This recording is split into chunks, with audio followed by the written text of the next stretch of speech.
Eu acho que ressignificar a vida era algo que a gente devia fazer sempre. Ver se a gente está indo no caminho certo e ver o que a gente está deixando pelo meio do caminho. Tem uma coisa que acontece com o ser humano, nós somos os únicos animais que temos uma noção exata de que vamos morrer, que a gente tem uma data. A gente sabe a data de chegada, mas a gente não sabe a data de saída. O que acontece é que pra gente viver, é como se o cérebro tirasse essa informação de que a gente é finito, de que a gente vai morrer. É por isso que a gente vive não pensando na morte. E a gente vai fazendo projetos, a gente faz projetos para meses, para anos, para uma vida inteira. É uma certa proteção que o cérebro faz no sentido da gente ir vivendo para a gente não ficar com aquela coisa mórbida de pensar que tem um fim. Por um lado, isso deixa a gente viver a vida muito mais solto, mais leve, poder de fato fazer planos sem estar pensando nessa sombra, digamos assim. Mas também faz com que a gente deixe de ter isso, que é ressignificar a vida, que é redimensionar a vida, que é absolutamente importante. Porque assim, a gente pode viver várias vidas numa mesma vida. Do momento que a gente para e fala assim, peraí, o que eu estou fazendo com a minha vida? A gente tem várias possibilidades. A vida não é uma fatalidade. Tipo assim, escolhi uma profissão, tu escolhi coisas que são eternas. Não são, porque nem nós somos. Então assim, é bem comum que as pessoas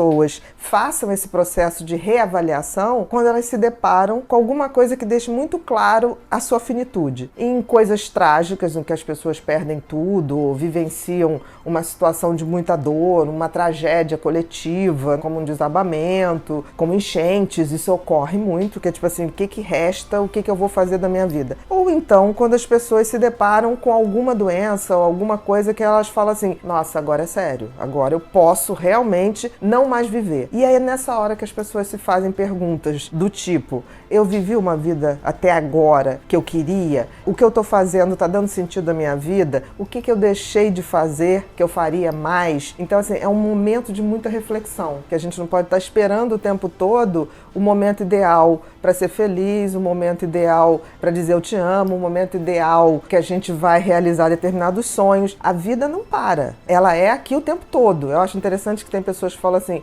quando eu me deparo com uma situação ruim, eu queria parar o tempo, ou quero minha vida de volta. Ninguém nunca roubou sua vida tá aqui o tempo todo. Então, assim, a gente tem que ver o que a gente vai fazer. Eu costumo dizer que a gente tem que viver nossa vida como se a gente estivesse o tempo todo criando memórias para num futuro eu poder falar assim, valeu a pena, eu olhar para trás e valeu a pena. Criar memórias passa por você levar um dia a dia, com carinho, com amor, com bom humor, dar esse tom de olhar para uma cena, por exemplo, que a gente está fazendo agora aqui, e falar assim, eu vou lembrar disso daqui a 10 anos, daqui a um ano, daqui a uma semana, e vou dizer, valeu a pena. Então, talvez a grande mensagem de redirecionar a vida, ou redimensionar, ressignificar, seja isso, a gente poder estar criando memórias boas. Ou para quando a gente ficar bem velhinho, ou para quando a gente se for. Porque quando a gente se for, que a gente deixe boas memórias. Pouco tempo me aconteceu uma coisa muito curiosa. Tive uma alteração no exame de sangue relativa a um órgão chamado pâncreas no organismo. E aí começa a pesquisar. Isso começou em dezembro, começa a fazer pesquisa. E o que tem, o que não tem.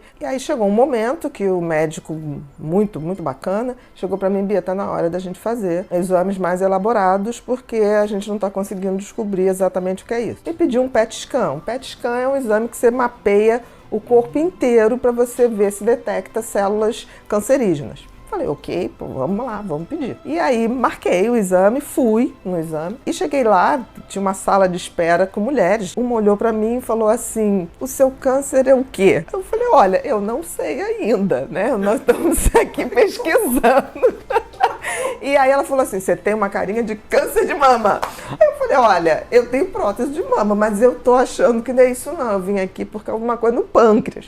Aí ela, não, mas olha só, já fica com o nosso telefone, que nós temos um grupo de acolhimento, parará. É claro que tomado o primeiro susto, eu falei assim, por que não ir nesse grupo, né? Seja o que for, por que não participar disso? Eu achei aquilo bacana. E fui no grupo, e aí cheguei lá, fiquei muito fascinada, porque assim, ali estava se discutindo, por exemplo, se a gente morresse semana que vem, o que teria de importante na vida de vocês hoje? Os problemas que você tem hoje seriam realmente problemas? Então, assim, foi uma grande aula do que é ressignificar a vida. E foi tão interessante que o grupo que está mais tempo falou uma coisa assim, olha, as pessoas, quando estão muito próximo da morte, elas mostram alguns arrependimentos. E isso era um estudo que elas já tinham. Primeiro, gostariam de ter tomado atitudes considerando mais as suas necessidades do que os outros. Então elas falavam muito assim, queria ter feito coisas que agradassem mais a mim, menos ao meu marido, menos aos meus filhos, porque hoje os filhos estão criados,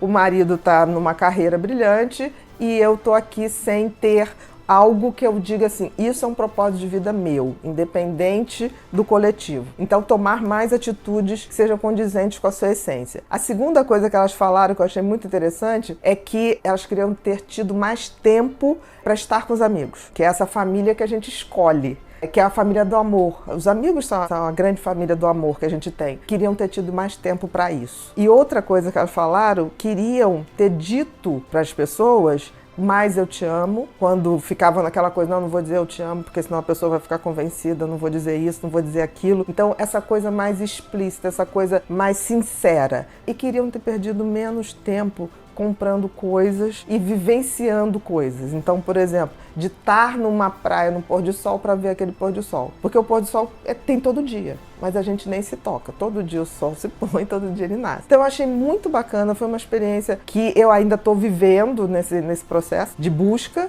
mas eu acho que já está valendo muito a pena. Seja o que for que vai vir, eu vi assim que a gente precisa fazer isso um hábito mais salutar. Não esperar uma situação de adoecimento ou trágico para que a gente possa rever nossos pontos de vista. Porque a gente pode fazer isso todo dia. A gente pode, inclusive, fazer isso um ato de meditação. Quando eu levanto e falo, como é que está a minha vida? Como é que eu vou fazer minha vida hoje? Como é que eu vou ser feliz hoje? Independente de qualquer circunstância. Porque, assim, a gente sempre pode dar um jeito de ser feliz. E dar outro significado à vida. É a coisa da física quântica. Tem todas as possibilidades. Agora a gente tem que saber escolher qual é a melhor possibilidade.